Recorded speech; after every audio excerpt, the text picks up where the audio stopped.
আয় সরে যাও সঙ্গে সবাই এক এক করে লাইনের মধ্যে দিয়ে ধীরে ধীরে এগিয়ে চলুন। আমাদের প্রভাত শরীর শুরু হয়ে গেছে, এখনো পর্যন্ত যারা আসেননি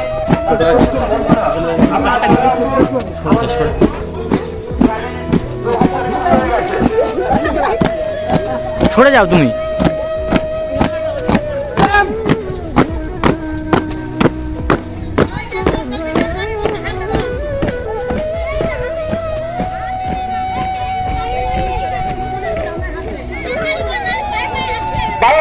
পূর্ণ হোক, পূর্ণ হোক, পূর্ণ হোক, পূর্ণ হোক।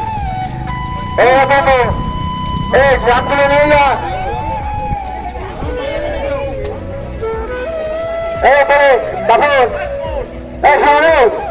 ভ্রমণ করা যাবে কেমন যা।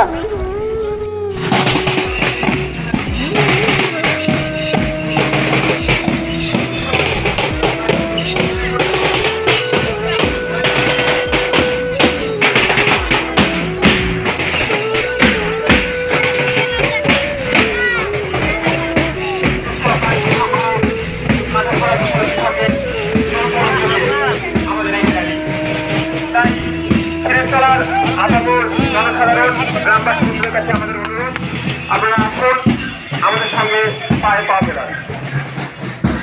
117 নম্বর জাতীয় সড়ক কন্টিনিউ গাড়ি চলছে, তাই যে সমস্ত মানুষজন আমাদের র্যালিতে অংশগ্রহণ করেছে তোমরা একটু সাবধানে যাতায়াত করো।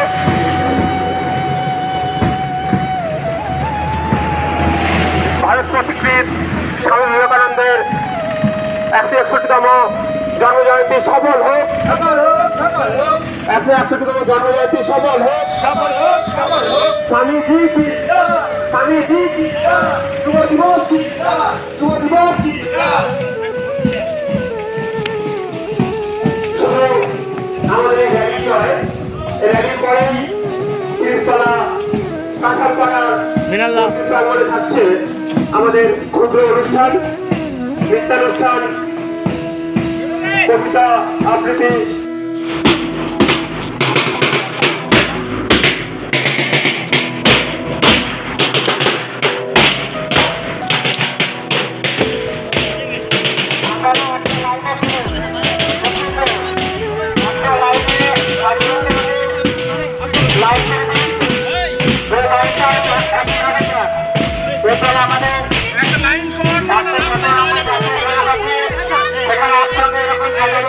সমস্যা হবে একটা লাইনের মাধ্যমে আমরা প্রভাব পেতে যাবো।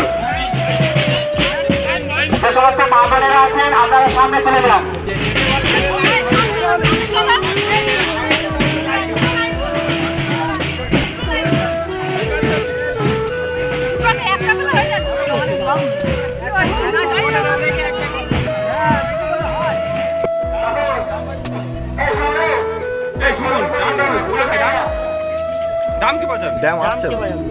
ওটাই তো ক্যামেরা যদি সবাই করে ড্রাম কি পাই আমি বাজাবো না, আমি বাজাবো তা বাজা আনো আমি পারি না বানিয়ে নি ড্রাম বাজাবো না। এই ড্রাম কেন বাজাবো? ড্রাম না বাজালে হয়? এই ড্রাম বাজাবেন এমন বাজাবেন এই ড্রাম বাজাবেন। আচ্ছা রানীটা একটু দাঁড়িয়ে যাবে জামাই, ড্রাম ড্রাম ড্রাম একটু ভেঙে দিয়ে দাঁড়িয়ে যাবে, ড্রাম ধরে তারপরে আমাদের রেডি যাবে।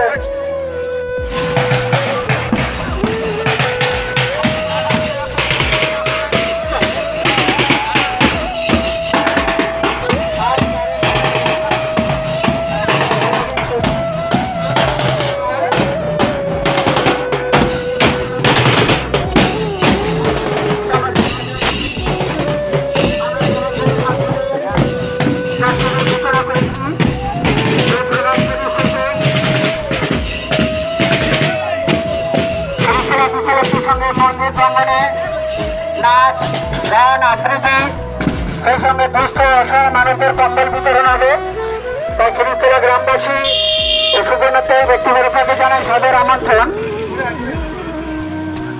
স্বামী বিবেকানন্দের 161তম জন্মজয়ন্তী সফল হোক, স্বামী বিবেকানন্দের 161তম জন্মজয়ন্তী সফল হোক, জাতীয় যুব দিবস কি, জাতীয় যুব দিবস কি, ভারত প্রতিকৃত স্বামী বিবেকানন্দ কি, ভারত প্রতিকৃত স্বামী বিবেকানন্দ কি, ভারত প্রতিকৃত স্বামী বিবেকানন্দ কি।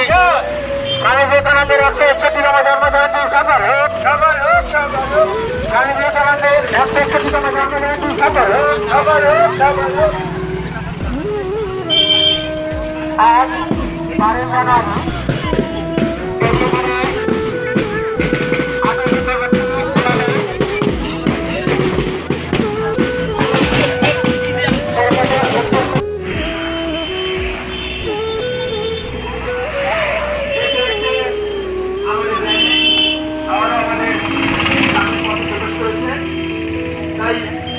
এখনো পর্যন্ত আমাদের কাঁঠালপাড়া যে সমস্ত মা বোনেরা র্যালিতে অংশগ্রহণ করতে পারেননি তাদের কাছে অনুরোধ করছি আপনারা আসুন। আমাদের এই র্যালির পরেই থাকছে ভিন্ন স্বাদের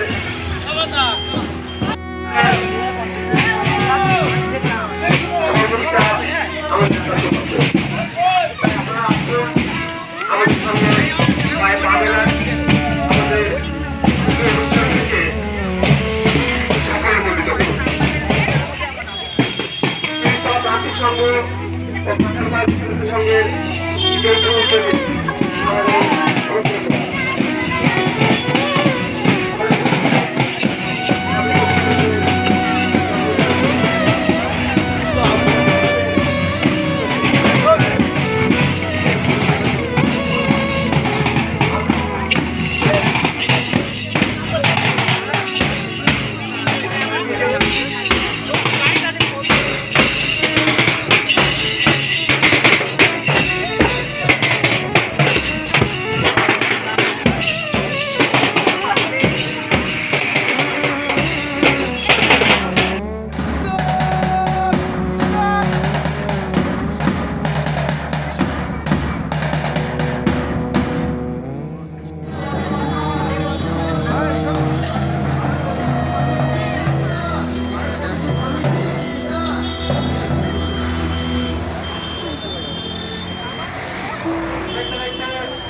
আমাদের র্যালি আবারও আমাদের রাতের মাঠে প্রবেশ করেছে। তাই এখনো পর্যন্ত আমাদের কাঁঠালপাড়া যে সমস্ত মা বোনেরা র্যালিতে অংশগ্রহণ করতে পারেননি তাদের কাছে অনুরোধ করছি আপনারা আসুন। আমাদের এই র্যালির পরেই থাকছে ভিন্ন স্বাদের অনুষ্ঠান। আপনারা উপভোগ করবেন, আমাদের সঙ্গে সহযোগিতা করবেন। আপনাদের সহযোগিতা আমাদের একান্ত কাম্য। তাই আসুন, আমাদের সঙ্গে পায়ে পা মিলিয়ে আমাদের এই ক্ষুদ্র অনুষ্ঠানগুলিকে পরিপূর্ণ করে তুলবেন। এই কামনা, এই আশা রাখে আমাদের ত্রিপুরা প্রার্থী সংঘ ও কাঁঠালপাড়া বিষয় উপস্থিত সবাইকে প্রণাম, শ্রদ্ধা, শুভেচ্ছা, ভালোবাসা জানিয়ে আজ 12ই জানুয়ারি স্বামী বিবেকানন্দের 161তম পূর্ণ জন্মদিবস উপলক্ষে আমি খুব সংক্ষেপে দু একটি কথা বলছি। প্রথমেই আমি সবাইকে অনুরোধ করছি আপনারা এই ছবিটির দিকে ভালো করে তাকান। সবাইকে বলছি একটু ছবিটার দিকে ভালো করে তাকান। 19বিংশ শতাব্দীর শেষ দশক, ভারতবর্ষের পথপ্রান্তর গ্রাম নগর অরণ্য অতিক্রম করিয়া এক তরুণ সন্ন্যাসী চলেছেন। তার দৃঢ় বজ্রমুষ্টিতে ধৃত, প্রাচীনতার প্রতীক, পরিব্রাজকের যষ্টি, যার উন্নত শীর্ষে শোভামান যুগ যুগান্তর ব্যাপী সাধনার হোমানল সদৃশ গৈরিক উষ্ণিস, যার বিশাল নয়নে প্রতিভাদীপ্ত কি এক সন্ধানী দৃষ্টি, যার প্রশান্ত ললাটে বিচ্ছুরিত হচ্ছে তপসিদ্ধির দিব্যদূতি, ভারতাত্মার মূর্ত বিগ্রহ স্বামী বিবেকানন্দ চলেছেন নবজাগরণের বার্তা বহন করে। তাকে আজ হৃদয় উজাড় করা প্রণাম নিবেদন করছি। স্বামীজি একটি কবিতা লিখেছিলেন আমাদের যুব সমাজের উদ্দেশ্যে। বোধহয় সেই হৃদয় বিদারক কবিতার মধ্য দিয়ে তিনি তার দর্শনকে বুঝিয়ে দিয়েছিলেন যে আমাদের যুবক সমাজের আগামী দিনের কর্তব্য কী। তিনি যখন বিদেশে ছিলেন তখন তিনি সেই এই চিঠিটি লিখেছিলেন। পরবর্তী ক্ষেত্রে তার বঙ্গানুবাদ করেছেন বিখ্যাত বিবেকানন্দ গবেষক শঙ্করী প্রসাদ বসু। স্বামীজি লিখছেন, হে যুবকবৃন্দ, আমি মরতে পারি অনাহারে, শীতে, দুঃখে, যন্ত্রণায়। যদি মরি আমার দায় তুলে নাও তোমরা, নাও আমার ভালোবাসার যন্ত্রণা। যাও পার্থ সারথীর মন্দিরে, গোকুলে দীন দরিদ্রের সখা যিনি, গুহক চণ্ডালকে বুকে ধরে কেঁদেছেন যিনি, যিনি কৃষ্ণ, যিনি বুদ্ধ, গণিকার আমন্ত্রণ নিয়েছেন রাজার নিমন্ত্রণ ফেলে। যাও সাষ্টাঙ্গ হও, বলি দাও জীবন বলি। প্রভু নিজেকে দিয়েছেন ওদের তরে, ভালোবেসে এসেছেন ওদের টানে যুগে যুগে। ওরা অন্ধকারে, জীবন দিয়ে প্রদীপ জ্বালাও ওদের ঘরে। শেষ করব সাহিত্যিক বনফুলের একটি প্রার্থনা দিয়ে। বনফুল লিখছেন, প্রত্যেক বাড়ি স্বামীজির চরণে প্রণাম নিবেদন করি আর বলি, হে অগ্নি, স্পর্শ করো আমাদের। কতকাল আর অঙ্গারের মতো হয়ে বাঁচব, কতকাল থাকবো নির্জীব জড় পদার্থের মতো। আমাদের প্রাণবান করো, শক্তিমান করো, উজ্জ্বল করো, মহৎ করো, মুক্ত করো এই হীন পশুত্বের কারাগার থেকে। হে দয়াময়, আমাদেরকে দয়া করো। হে ধন্বন্তরী, তোমার শক্তি দিয়ে আমাদের প্রাণের সকল অন্ধকারকে নাশ করো। প্রেরণা দাও, আমাদেরকে আবার বাঁচার সুযোগ দাও। নমস্কার, ধন্যবাদ। বিশালক্ষীর মন্দির প্রাঙ্গণে খ্রিস্টলা প্রান্তিক সংঘ এবং বিশালক্ষী সংঘের তত্ত্বাবধানে যে অনুষ্ঠান চলছে, সেই অনুষ্ঠানে এখানে উপস্থিত হয়েছে সুদূর খ্রিস্টলা নিবাসী বিশিষ্ট অতিথি আমাদের গোপাল দাস মহাশয়। গোপাল দাস বাবু, আজকের এই 161তম যে স্বামীজির জন্ম জয়ন্তী এবং যুব দিবস, এখানে এসে আপনার কেমন লাগছে এবং আজকের এই অনুষ্ঠানে কেমন হয়েছে সেই সম্পর্কে দু চার কথা আমাদের কাছ থেকে শুনবো। উপস্থিত আজকের সভার সভাপতি, বিশিষ্ট অতিথিবর্গ, আজকের উপস্থিত বিভিন্ন জায়গা থেকে আগত জ্ঞানীগুণী মানুষজন, সবাইকে আমার আন্তরিক শ্রদ্ধা জানাচ্ছি। আজকের 12ই জানুয়ারি 1863 খ্রিস্টাব্দের এমন একটা দিনে স্বামী বিবেকানন্দ জন্মগ্রহণ করেছিলেন। এই দিনটিকে যুবক দিবস হিসেবে বিভিন্ন জায়গায় পালন করা হয়। আজকের আমরাও এখানে দেখছি যে খাঁটালপাড়া প্রান্তিক সংঘ, বিশালক্ষী সংঘ এবং পাড়ার শুভানুধ্যায়ী মানুষ ব্যক্তিবর্গগণ এই অনুষ্ঠানের আয়োজন করেছেন। আমার খুব ভালো লাগছে আজকের দিনে এমন একটা অনুষ্ঠানের আয়োজন অত্যন্ত প্রাসঙ্গিক। বর্তমান সমাজে আমরা দেখি মানুষের নৈতিক কিছুটা অধঃপতন হচ্ছে, মানুষ বড় আত্মকেন্দ্রিক হয়ে যাচ্ছে। সে নিজের দিকটা দেখছে কিভাবে উন্নতি সাধন করা যায়, কিন্তু সমাজে যে আরও আর্থপীড়িত অশিক্ষিত মানুষ আছে তাদেরকে যে আগিয়ে নিয়ে যেতে হবে, সবার কল্যাণে যে নিজের কল্যাণ, সমষ্টির কল্যাণে যে ব্যষ্টির কল্যাণ সাধিত হয় সেটা আমাদের বুঝতে হবে। সেটা বলে গেছেন স্বামী বিবেকানন্দ। সেই অর্থে আজকের এই যে খাঁটালপাড়ায় যারা এই অনুষ্ঠানের আয়োজন করেছে সেই উদ্যোক্তাদের আমি আমার সাধুবাদ জানাই। আমার ব্যক্তিগত একটা মত রয়েছে, সেটা হলো এই যে আমরা বর্তমানে যে সমস্ত দেবদেবীর পুজো করি সেই পূজার আনুষঙ্গিক অনুষ্ঠান হিসেবে আমরা নানা রকম আড়ম্বরের সঙ্গে অন্যান্য অনুষ্ঠানগুলো করি। তো আমার মনে হয় সেই অনুষ্ঠানগুলোর ব্যয় কিছুটা সংকোচ করে আমরা যদি বিভিন্ন মনীষীদের তাদের কর্মজীবন, তাদের বাণী, তাদের আদর্শগুলো যদি আমরা তাদের জন্মদিনের স্মরণের মাধ্যমে আমরা যদি পর্যালোচনা করি, আমরা যদি তাদেরকে আলোচনা করি, তাদের আদর্শকে যদি আমরা পাথেয় করি, তবে তো আমার মনে হয় আমাদের সংকীর্ণ যে আত্মিকতা, আমাদের সম্পূর্ণ সংকীর্ণ যে মানবিকতা, সেটা অনেকটা উদার হবে, সেটা অনেকটা প্রসার হবে। আমরা মানুষের সুখ দুঃখে তাদের পাশে দাঁড়াতে পারবো। আমাদের সমাজের কোনটা মঙ্গল কোনটা অমঙ্গল আমরা সহজেই বুঝতে পারবো। আর একটা জিনিস দেখি, কিছু কিছু ক্ষেত্রে আমাদের যারা বর্তমান যুব সমাজ যুবকরা, তারা বেশ কিছু ক্ষেত্রে বেশ কিছু যুবক তারা বিপদগামী হচ্ছে। তার কারণ তাদের নীতিবোধের অভাব। সেই নীতিবোধের জাগ্রত করতে, তাদের মনের সংকীর্ণতা দূর করতে এবং সঠিক পথ দেখাতে এই রকম অনুষ্ঠানের অত্যন্ত প্রয়োজন।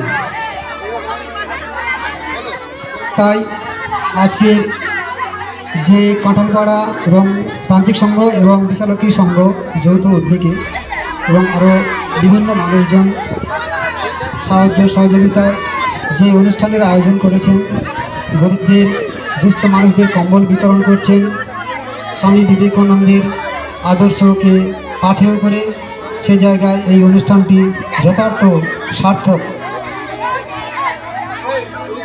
এই বলে আমার এই ক্ষুদ্র মন্তব্যটি আমি শেষ করছি। নমস্কার। ধন্যবাদ।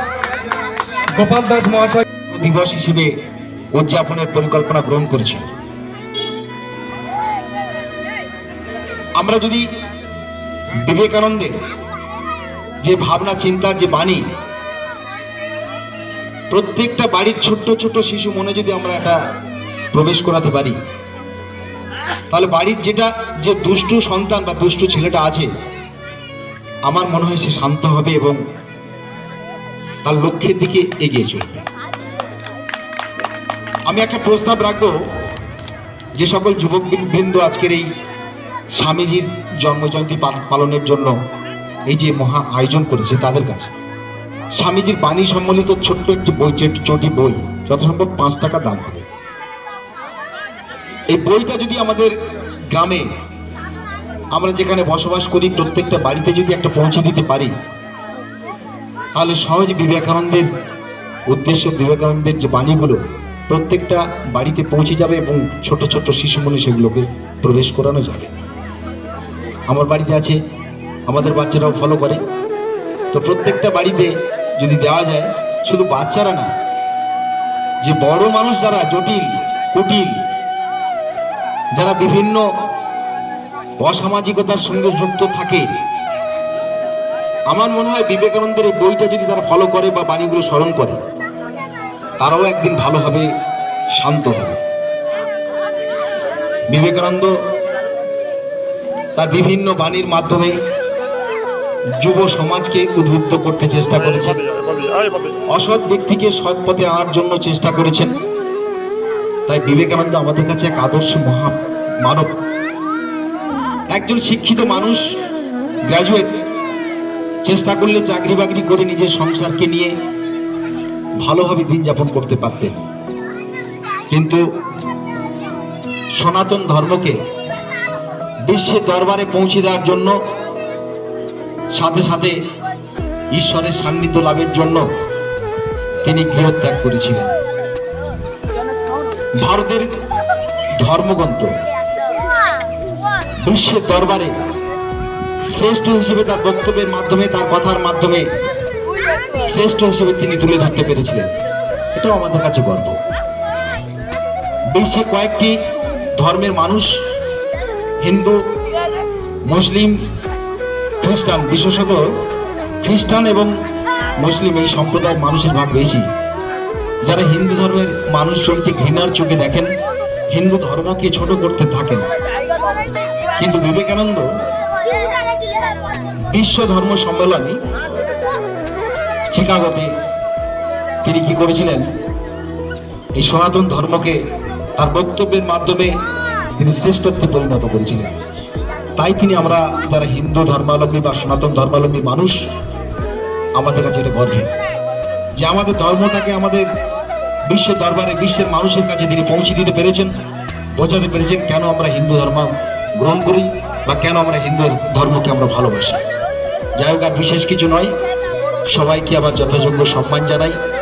সাথে সাথে খিরিস্তলা কাঁঠালপাড়া বিশালক্ষী সংঘ এবং খিরিস্তলা প্রান্তিক সংঘের যুবক বৃন্দ যারা আছে, যাদের প্রচেষ্টায় আজকের এই মহান কর্মযজ্ঞ সূচিত হলো, সেই সকল যুবক বৃন্দকে আমি অনুরোধ করব আমার পক্ষ থেকে আমার সমর্থন সমস্ত দিক দিয়ে পরামর্শও থাকবে। আগামী দিন বিবেকানন্দ নিয়ে স্বামীজিকে নিয়ে আরো কিছু চিন্তা ভাবনা তারা করুক, পরিকল্পনা গ্রহণ করুক, তাদের পাশে থাকবে। শুধু এই সাংস্কৃতিক অনুষ্ঠান নয়, সাথে সাথে যদি এই দিনটাতে বাচ্চাদের নিয়ে যেমন ভাবে আজকে আমরা বসে স্বামীজিকে নিয়ে চিন্তা ভাবনা করছি, আলাপ আলোচনা করছি, এই স্বামীজিকে নিয়েই যদি একটা চিত্র প্রদর্শনী বা ছবি আঁকা প্রতিযোগিতা করা যায় বা বক্তব্য প্রতিযোগিতা, স্বামীজির উপরে বক্তব্য প্রতিযোগিতা থাকে, তাতে যদি পুরস্কার রাখাও যায়, সেদিক দিয়ে সহযোগিতা করব। এই সমস্ত দিকগুলো নিয়ে আপনার ভাবনা চিন্তা করবেন। আমার একটা প্রস্তাব থাকবে, জানি না কতটা গ্রহণযোগ্য হবে, সেটা আপনারা বিবেচনা করবেন। এই কথা বলেই সবাইকে যথাযোগ্য সম্মান, শ্রদ্ধা, প্রণাম, ভালোবাসা, অভিনন্দন জানিয়ে আমার সংক্ষিপ্ত বক্তব্য এখানে শেষ করছি। নমস্কার।